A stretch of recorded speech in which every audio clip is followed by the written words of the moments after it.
Let me tell you something that might surprise you. Jamaica, this small island in the Caribbean that the world knows for reggae music and Usain Bolt and jerk chicken, is quietly becoming a leader in artificial intelligence governance. And most Jamaicans do not even know it.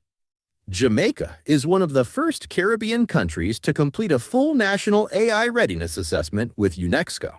We are building a Jamaica learning assistant that will give every single child on this island access to a 24/7 AI-powered tutor trained specifically on our curriculum. We are developing AI policy. We are training teachers. We are moving. While bigger, wealthier countries are still debating whether AI belongs in classrooms, Jamaica has already decided. The answer is yes, and the work has already begun. Now, why does this matter? Because the countries that lead in AI education today will produce the workforce that leads the world economy tomorrow.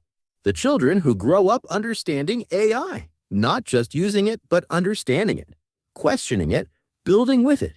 Those children will have opportunities that no previous generation of Jamaicans has ever had. A Jamaican child who understands AI can compete with a child from America, from Britain, from anywhere. Geography stops being a disadvantage when your skills are globally relevant. Jamaica has always been bigger than its size suggests. Our music changed the world.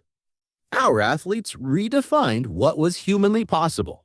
Our culture is everywhere. Now our children have the chance to help shape the future of artificial intelligence itself. Little but Talawa. As always,